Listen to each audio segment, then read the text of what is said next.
კვირას 22 მარტს სრულიად საქართველოს კათოლიკოს პატრიარქ ილია მეორეს სიონის საპატრიარქო ტაძარში დაკრძალავენ. ეს იყო პატრიარქის სურვილი და ასეთია სინოდის ერთხმად მიღებული გადაწყვეტილება.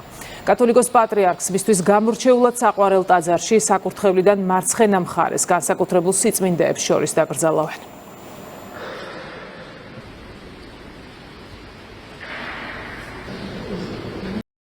ამ დეტალებზე მეუფე ანტონს აღარ უსაუბრია.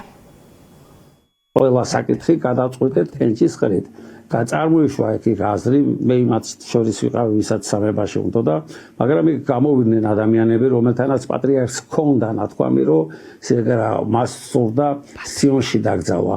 მე არგუმენტად იგიც ვთქვი, რომ პატრიარქი იმდენად თავდაბალი იყო, ის ვერ იტყოდა, რომ მისაშენებულ ეკლესიაში დამარხეთ, კარგი და ამიტომ მე ისიც გამოვთქვი, რომ თვითონ პატრიარქს ჰქონდა ნათქვამი, რომ სამებით ქართველმა ხალხმა თავს დაუდგა ძეგლი ამ ტაძრის სილამაზის და აშენებით და მეთქი მოდი ქართველმა ხალხმა მას დაუდგა ძეგლი და თუ ვინმე უნდა დაიგზავნოს სამებაში თუ ვინ თუ არა უწმინდესი მეთქი კარგი მაგრამ მე კეჭისყრაზე რომ დავაყენეთ კეჭისყრა ფაქტიურად 18-17-ზე ასე გადაწყდა ხმებით 18-17-ზე 35 მღვდელმთავარი ვიყავით და 18-მა მღვდელმთავარმა გადაწყვიტა რომ ანდერძის მიხედვით მისი მიხედვით და 17 ვიყავით ამ ხარეზე ვინც ესე იგი ამობდით რომ სამებაში დაკრძალულიყო